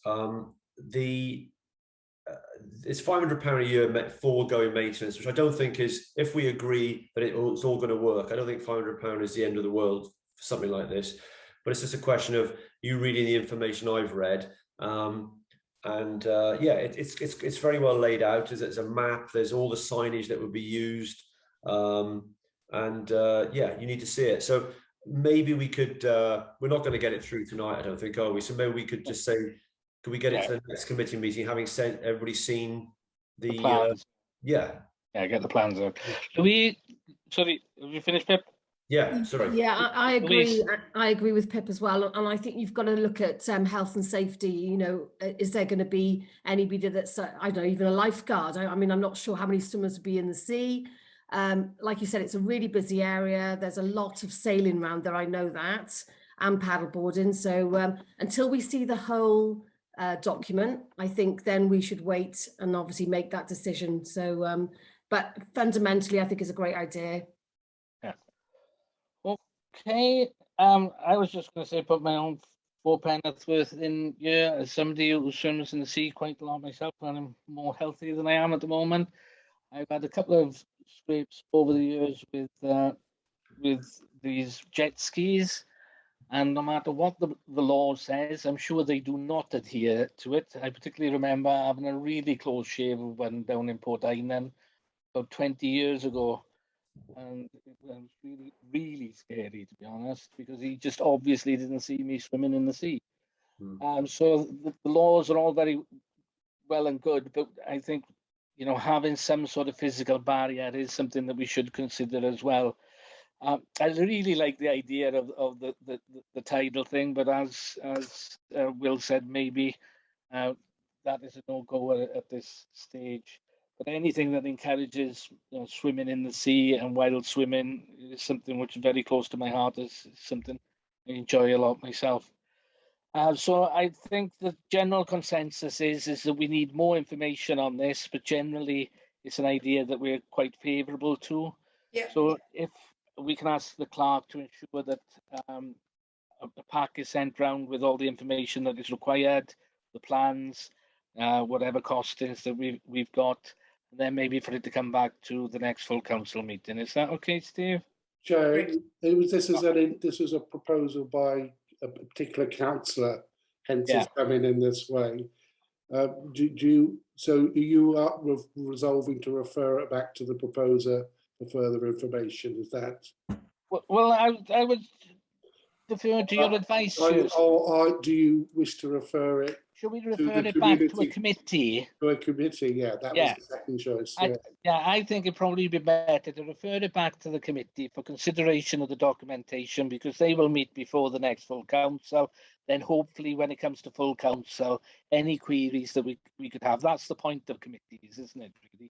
To work these proposals up so that we have something a bit more solid to come back to. Thank you, Chair. Thank you, Chair. Okay, I think that's the way forward on this. Everybody in agreement? Just to clarify, I think that's Community and Social Development Committee, right? Yeah. Okay. Okay. So if we go on to point 18, Digital Archive appointment of Heritage Coordinator. Steve, do you want to give an update on this, or is it Will? It's Will, I think, on this one would speak to this. Just yeah. Thanks, Chair. Yeah, it's operating within the current agreed budget amount of Digital Archive Committee. it's basically what we didn't want to do is employ a new member of staff, so it's a tender. So they're not an employee. It's a tender to deliver the project and any heritage sort of related projects for that time. That was Paul's recommendation. Paul did the tender. Myself, Rob, and Ian, as members of the Digital Archive Committee, were there as observers. And Paul obviously chose the recommended tender, which turned out to only be one in the end. We had two people put their names forward for it, and they decided to sort of join forces and put in a tender, which was great news because we get both the expertise from both of them.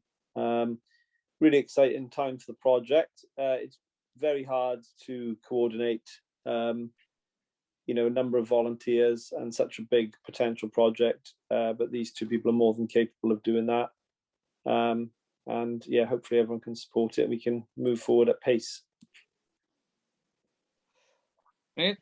Any questions, any queries on what Will has said? Pillock. Thanks, Rob.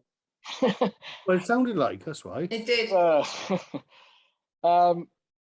No, if anything, okay for that. I think that's, as Will says there, that we've got two for the price of one, which sounds good, to be honest. So if we are okay to accept that, then? We all okay to accept that? Yes? Okay. Move on to 19 financial report. Steve, are you doing this? Or? Yes, I can, Chair. As you can see, there's 2 months worth of payments for retrospective approval. Is everyone happy that they're paid? I've looked at them and they seem okay to me.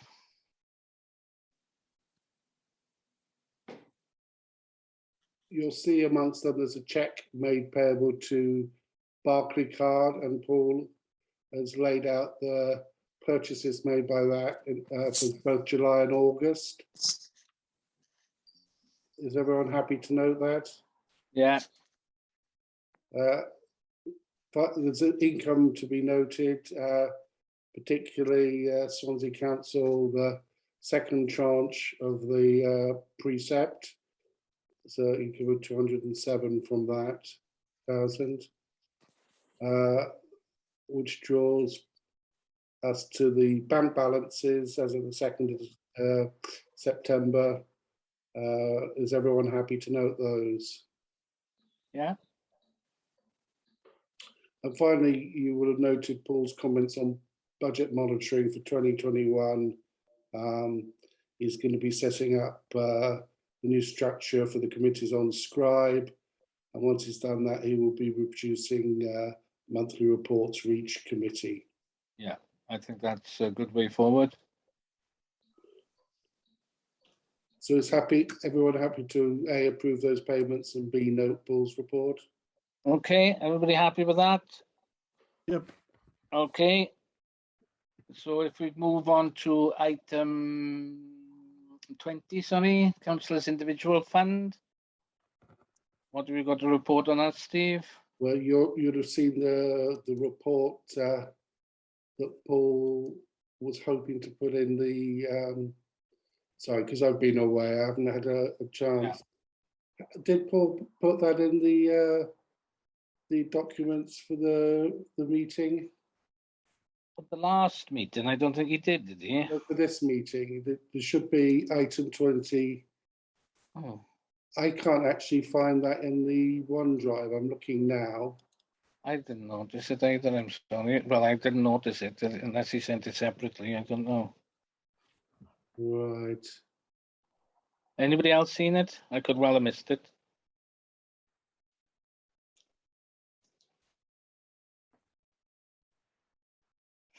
Well, since it's not been noted, Jay, you'll have to refer that back to the. Have to refer that back, yeah.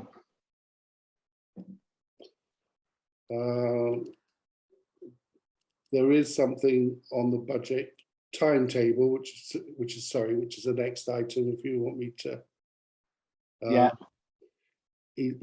Paul stated out a budget timetable Yeah, timetable, yeah. adhered to, and asks that you approve that at this meeting. Well, I look at that, I'm happy to approve that, and this is what will have to go to the committees when they meet now.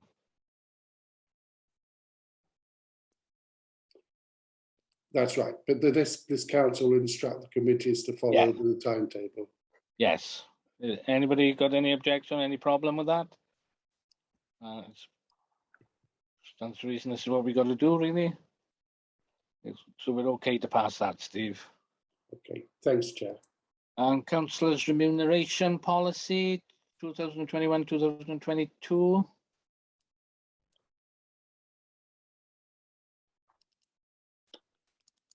Again, as you can see, Paul's been very busy. He's done a large report on that. You will have noted that we're entitled to make 5 senior role payments. Yeah. At the moment, we did that to the chairs of committees, but we've reduced the number of chairs of committees to 4 now. So he's asking you to consider who should receive the 5th senior payment, or whether you wish to defer on that or not pay it at all at this stage. Well, sure, it's the 4 committee chairs and the chair of the council. Yeah, the chair of council has a separate. Oh, they're separate payment That's already. separate. That's the vice chair. So for example, suppose you've voted to have joint chairs of culture. Oh yeah. So you could choose both of that. That could give you 5 senior roles if you wanted to go down that route, for example. Okay. Anybody got any thoughts on this? Yeah, can I come in? Yeah, Will. Yeah, I mean, I think if you have a joint committee, I think obviously the workload's shared, so that, you know, cost should be shared, you know.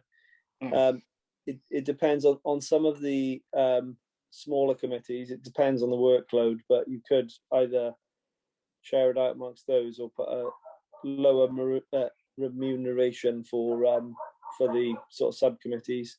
But what I'd prefer is just to remove it completely and just have the chairs, the 4 committees, and obviously the chair and vice chair. Yeah, personally, I think I'd go along with that. It seems to make sense. And then we can think of, you know, that would give us some contingency going forward if we would like to slightly adjust things. Anybody got any other thoughts on this? Richard, sorry. Yeah, just say, I agree with that and put the money into the reserve. Yeah. I'm sure we'll find something for it. Contingency, yeah. Okay, anybody got any other strong thoughts on that one way or the other? If not, can we happy to go ahead on that basis? Okay. Chair, just to confirm then, the resolution is point 1, no payment is made in respect of a 5th senior role. And secondly, the councillor's remuneration policy is adopted and the non-mandatory payments are approved. Yes. Okay. Do you need to say anything about shared? Do you need to say anything about shared roles in that, Steve? Like if there's a shared role? I don't think so. Well, what would Paul's instruction be if there's a shared role? Well, it's only my opinion, but say no, that's what sorry, Will. I'm thank you for raising the point. I'm just saying that who should Paul pay? If you're saying there's 4 payments to be made, they can't be split. So it would have to be made to one person.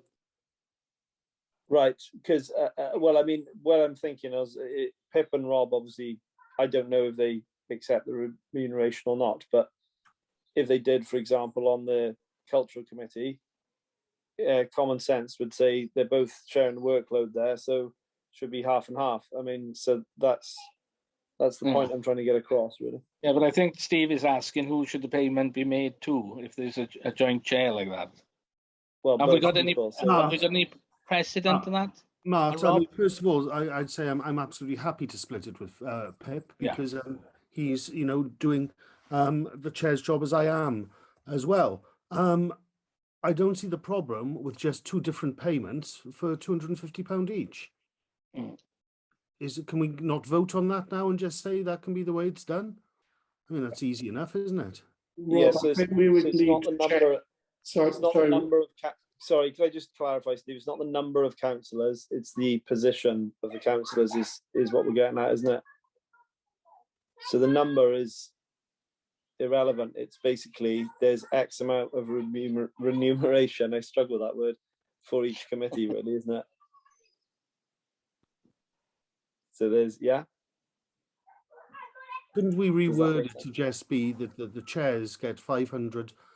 There's, I don't know. I mean, just there's got to be another way around it. I mean, this is just ridiculous, isn't it? It's red tape. Red tape. I mean, we've got. Can I propose a solution? I mean, yeah, go on. we have to follow the rules of the remuneration panel, but one way you could do it is that you could pay. We record it here. Pay 3 amounts in respect of senior roles of £500 to the chairs of the other committees, and then 2 payments in respect of the 4th and 5th senior role of 300, you know, to each for the second roles. I'm not explaining that very well, but if the full amount is £500, then it would be 250 in respect of the 4th and 5th roles to the to the co-chairs. Yeah. So that would enable Paul to be able to pay it out. Yeah. Whatever solution, you know, deals with the situation, I think. So are you happy to go down that route? Or just write it back in standing orders and say that if you are chair, you get £500. If you are joint chair, you get £250. But Rob, it's the rules are set by the remuneration panel for Wales. It's not us. We have to follow their rules. Okay, Pip. Yeah, just give it to Rob because I mean, you buy me a point, Rob. That's fine. Just do that. It's much. Pay it to me, and I'll give you a check for half of it. That's okay. It's not. Yeah, I mean that. I get where you're coming from, boys. But this is a future thing for council, isn't it? It's like long after our time. This rule has to be in place for future. Yeah. If it's future and it's going to happen again, then it's common sense. It should be 250 each, and maybe we should. Who sets these rules? Remuneration panel. Who are they? Exactly. The Illuminati. Rebecca, child on. Steve's proposal, sorry, I didn't put my hand up. Steve's proposal, I think worked, didn't it? Like, in order for everyone to get that. And then we could always write a letter anyway to this remuneration committee, because obviously job shares are becoming more and more normal. The main thing, like a lot of people are doing it where they've got other commitments. So just they get a heads up, they might want to look at their procedures. Yeah. Okay. Yeah. All right. So whichever way we can deal with this, Steve, I think. Yeah. Okay, thanks for that, Chair. Okay, thank you. So if we move on then to point, nobody else got their hand up, point 23, recommendations to the Environmental Wellbeing Committee in relation to Green Underhill, recommended that our consultant is invited to a meeting with MCC MCA to discuss the report at a cost of £285. And point 2, following the meeting, MCC consultant to produce a costed list of actions to be considered at a cost of £450. Can I ask who is the MCC consultant? Is it the same person who's our monitoring surveyor?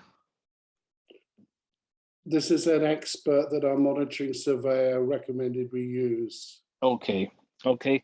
Well, I think we can rest assured that Wales has very high environmental building standards, and we're quite lucky with that here. Welsh Government have done a very good job with that.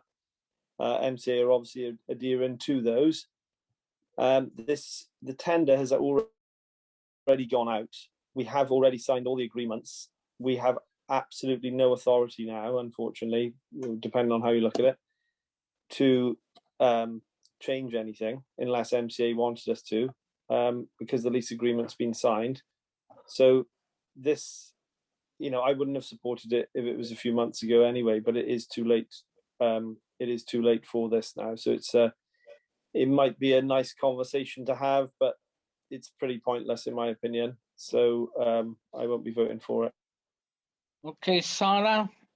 Hi, yes, well, as we all know, things are changing radically, and as far as the environment are concerned, and I think we needed that person to go in and look at what we're doing. I mean, we've already said there's a climate emergency. We need to tick these boxes, and they're important boxes to tick. It's our names on that building. So I think we really need to get the specialists in to have a look and just make sure. For all we know, they could say, excellent, that is really tip top. And then we know it's that, and that's great. If we don't, and in a few years' time, it said, you've got to change this, it's going to cost you an absolute fortune, who's going to pay out then?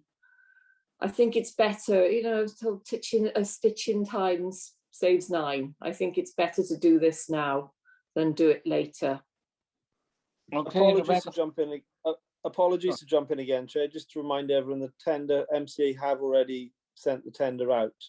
Just to remind everyone of that, okay? Okay, thank you for that. Rebecca Fogarty. Thanks. I just came in at the end there of Will's opening remarks. So I hope this speaks to what he was saying adequately. So when this was discussed at committee, as a member of the joint working group, I did raise concerns about how exactly we're going to position this with our partners in the MCA. And I was persuaded that having the expert there in the room will be able to answer those questions about, to what extent is this even feasible this far down the line? How much is this going to cost? Where will there be actions that actually will save money in the long term, but how much would it cost up front, etc. Those are not questions that I can answer. And I have been in the position before where MCA are asking questions of me, and it's not within my technical capability to be answering them. And it has been essential to have the expert in the room, and in that instance, it's been our solicitor. But I personally feel that I can't, make an assessment on the environmental adequacy basically of this project without having that expert advice. And given that when we voted for this project, for the whole 1.3 million, the document that we were presented with did commit this project to upholding the highest possible environmental standards. I don't think it's unreasonable to investigate this at this stage, and we're not committing the project to taking any steps at this point. We're just asking the question about what more could be done, how much will it cost, and how feasible is it. I think if we don't do it now, it will really truly be too late, so that's why I am backing the proposal. Okay, Rob Marshall. I'm more worried about the fact that building costs have trebled, and building materials and stuff like that. At the moment, there is a shortage. Brexit is partly to blame for that. The price we've been quoted for the work, is that suddenly going to change? As for the environmental stuff, I mean, because of the constrictions on people at the moment, they have to abide by certain things. I don't see the point in always spending money on consultation for things, and then we don't take the advice of it anyway. As Will said, I'm on Will's side for this. Actually, I want it to be done environmentally, obviously, but what can't be done is people cannot, once it's built, come down the road, a couple of years later and say, well, actually, you need to change that, because you'd be doing that to every building in the world if you were going to do that. Let's just get on with it. Okay, Sarah. You're on mute, Sarah. Just to say, the building hasn't even started yet. We're at the tender period. We could just easily get this professional in.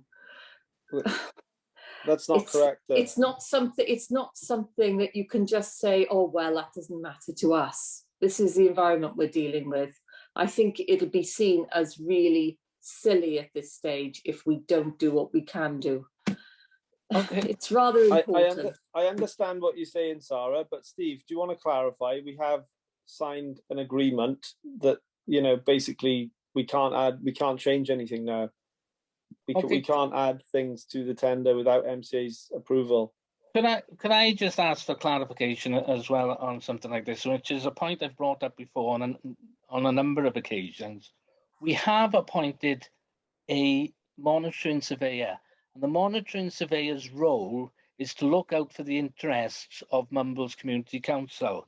One of the interests of Mumbles Community Council is the environmental impact of this thing. So why are we considering now appointing somebody else on top of the monitoring surveyor when surely that is their role to do? Chair, can I just explain on that point?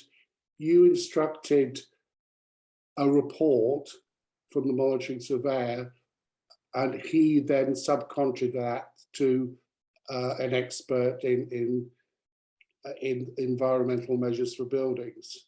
So you've already had that report, that you've already decided, you've already asked for that report, and that's why. So our monitoring surveyor is recommending that we have this report done. Is that what you're saying? No, you said you wanted that report.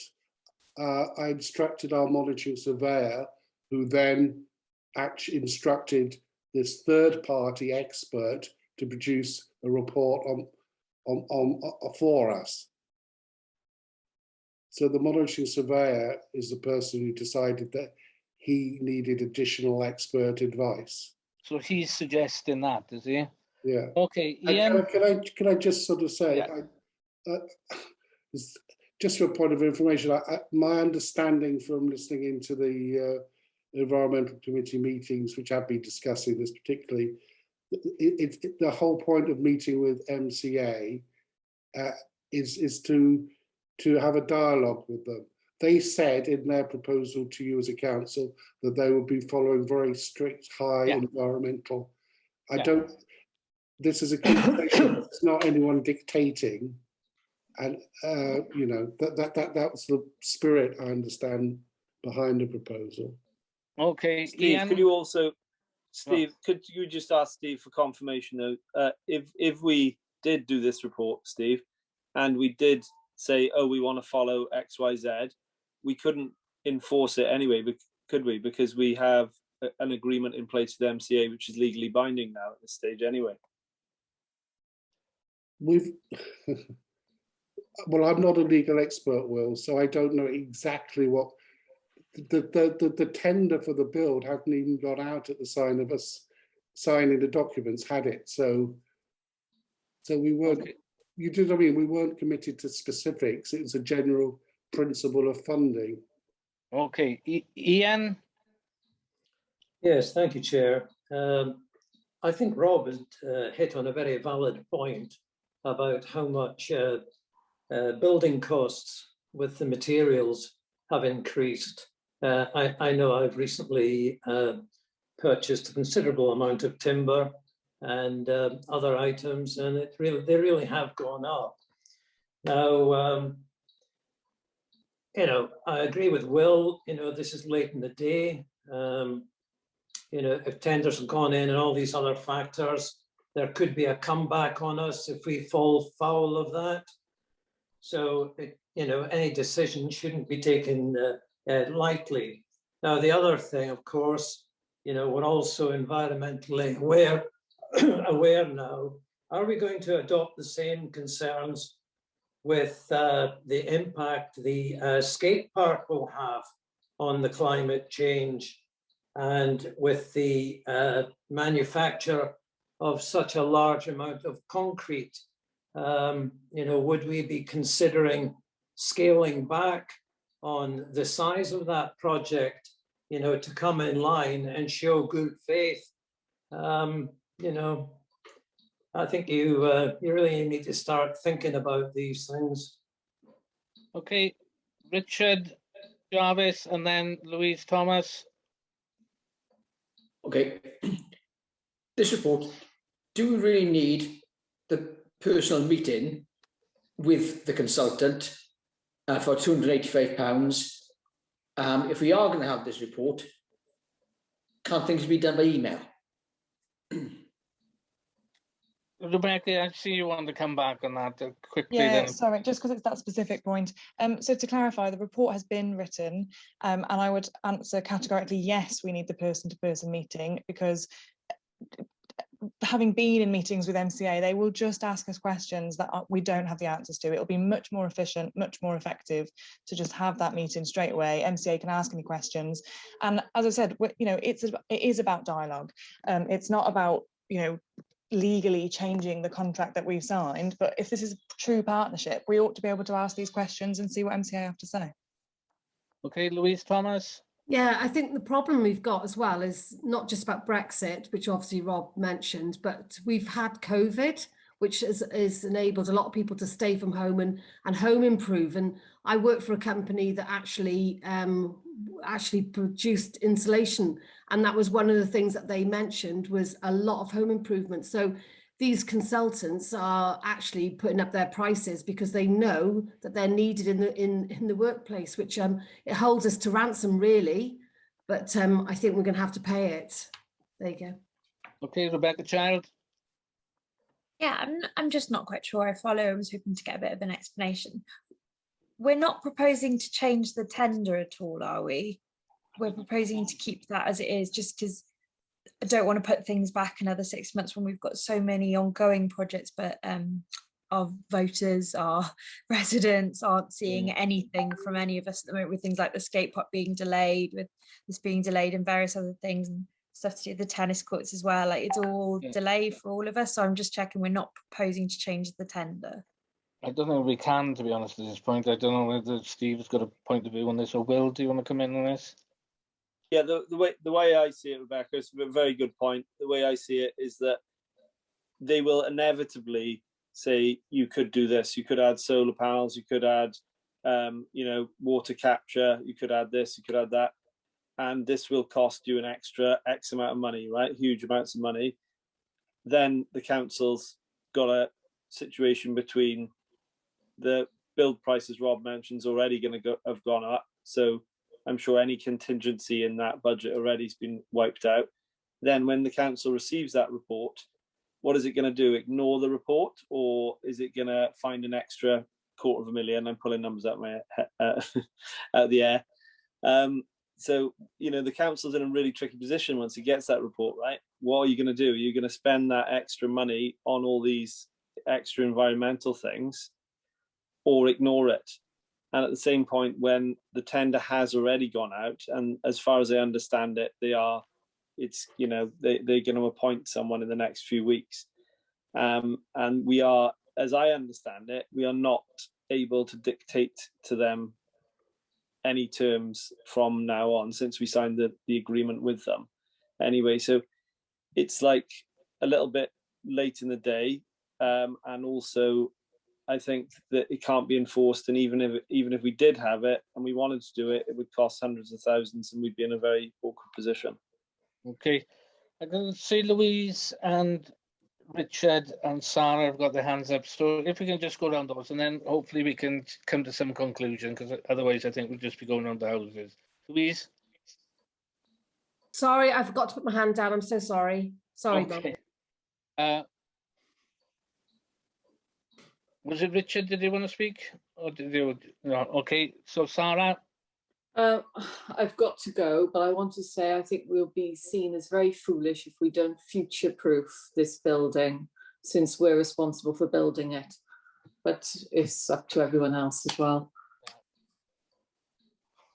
Okay then, so hold on, let me put the light out and see a bloody thing here.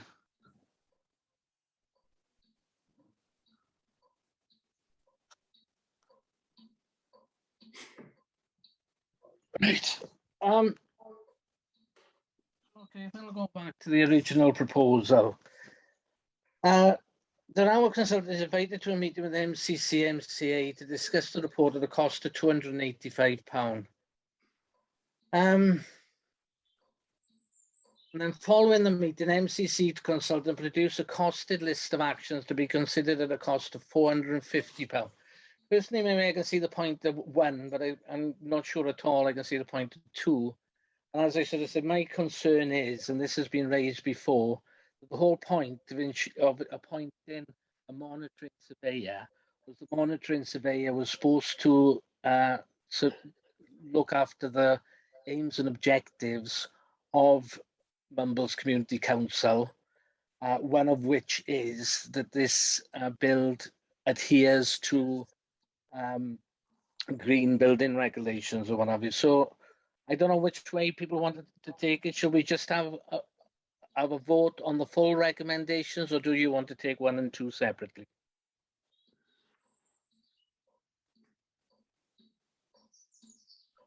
Any thoughts? I'm happy to vote no on the both, but Thank you. My understanding was that the report has already been done. Is that correct? That's what I understood it from Rebecca Fogarty, that the report has been done, but it's going to cost us £285, I suppose, for the bloke to come and discuss the report, is there? So my understanding then, the report is done, we've got to pay for that. The only question is, do we have the meeting? Well, we've already paid for the report. Is that correct, Yeah. Steve? Yeah. You've had the report some time, and Yeah. it has been circulated to people who are councillors at that time. That's it. So it's just about discussing that report with MCA. Yes. Okay. I mean, you could ask yourselves, why did you ask for a report if you weren't going to do anything with it? But then we're asking for a follow-up report for another £450. Well, Chair, as you say, you could decide to have the meeting and then report back to council on whether you feel a supplementary report with costing is necessary. Well, that's what I'm saying. So should we just recommend point 1, and then following discussion with MCA, we can consider then afterwards if we feel that there's any point for proceeding with point 2. But I can't see any point of, personally, I can't see any point of proceeding with point 1 and 2 at this particular moment in time. Because why have we got this monitoring surveyor? You know, I think your point makes sense. Yeah, I think you make perfect sense there, Martin. Let's give the report to MCA, get them to talk about it, and depending on how that conversation goes, then take it back from there. So I'm happy to move forward with that. Okay, Ian, did you want to make a point just before we go to vote? Yeah, I just think that this business is, if the report has been done, well, I certainly haven't seen it. I don't know the content of it. MCA don't know the content on it. I think Rebecca Fogarty was intimating that she wasn't sure of what the content was. Again, it doesn't seem to be, doesn't sit comfortably with me, this one. As far as I'm concerned, I would say no to both of them. But if we've paid for the report, well, it should be circulated to MCA. That's the whole point of it. And if they choose to disregard its content, well, you're not much you can do about it. Okay, then. So are we happy to proceed on that basis? I think that's a basis that we can go forward on. That we recommend point 2, but we do not proceed with point. We recommend point 1, but we do not proceed with point 2 at this point. Okay, because the Isn't report. recommended point 1 saying that we'll pay for the £285 consultation with the person? What the £285 is for the consultant to meet with MCA to discuss the report that they've already produced. Chair, My feeling is if he's already produced the report, then we should sit down with MCA and discuss it. Chair, can I just by way of explanation for Rebecca, as the other Rebecca was saying, I think the report is quite technical and it's not easily understood by the lay person. So we'd have to have the technical person there to attend the meeting. Yeah. Would we actually be able to do anything though to change our tender once we look at this without putting the process back? That's the bit I'm trying to understand. Because if the report tells us things that we can't actually do anything about, is that helpful, or is that? I honestly think that's a completely hypothetical situation at this point, Rebecca, because we don't know what might be raised at the meeting in this point. But if it does raise something which cannot be changed in the tender, then there's not a lot we can do about it. Chair, Rebecca raises the point that the tender's already gone out, so it can't be changed. They're going to appoint someone. It's all piece. It's all just a talking shop, really. It's rubber stamping. It's wasted 280 quid, I suppose. Chair, can I point out we haven't been told by MCA that the tender's gone out, and we certainly weren't consulted by it, were we? If we're working in partnership with them, and we have a group set up to deal with MCA, and we will meeting as you very regularly, as you know, it sounds amazing that they've sent out a tender, put it out to the public without even sharing it with us beforehand. Yeah, I mean, can you add anything to the tender process, Steve? I certainly couldn't. Again, waste of time. Ian, did you want to come in? I think we just need to go to vote on this. Yeah, I think we will need to go to a vote, but Only got 1 you minute know, left. we're paying for a monitoring surveyor, and you know, he's got to have some form of qualification, I imagine. Not that I know who it is or what he's meant to be doing. But this business of going out to consultants all the time, you know, we've had this with Mr. Alan Thomas, as good as he is, but it didn't get me anywhere when it came to the abuse I suffered, and same with the internal in-house one. So I'm losing faith in all this money that's being spent on consultancies, and I think the residents of the MCC are getting a bit tired of it as well. Okay, so should we just go to vote on the full recommendation, points 1 and 2? Are we happy to go for that? Chair, you suggested that they be split. I mean, because as you just argued yourself, that it seems sensible to do. You could choose to do point 1 and not point 2. You know. Yeah.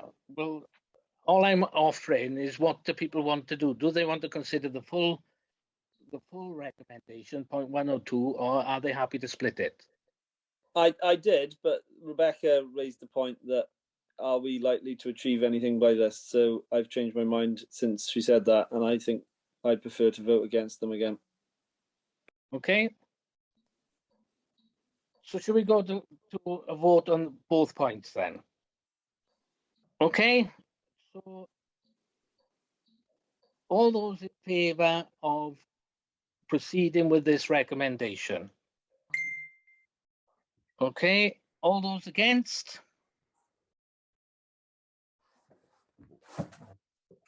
Okay, the recommendation is rejected then. Okay, thank you all for your time and input in relation to that. And that, I think, brings the meeting to an end. Rebecca Childs, sorry. Can I just ask, it wasn't waving yet, can I just ask for it to go in the minutes at least, that we stipulate when we commission future reports that they need to be able to be understood by lay people, and if there is going to need to be a consultancy fee for them to translate it for us, that's included in the original costings? I got no problem. Yeah, I got no problem with that, Rebecca. To be honest, I think it's a valid point. Because it's like ordering a report in a language none of us speak. Yeah. We wouldn't pay for it. To be honest, you know, as I sort of said, the point I really don't understand, and this has come up a number of times in relation to this thing, is I thought that this was why we had commissioned a monitoring surveyor. Exactly.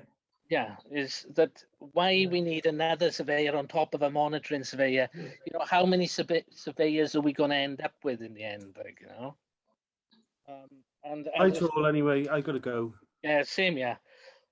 Okay, as I said, thank you all for your time. Thank you all for your input. 2 hours well spent. And thank you all for being so well behaved as well. Thank you very much. Thanks.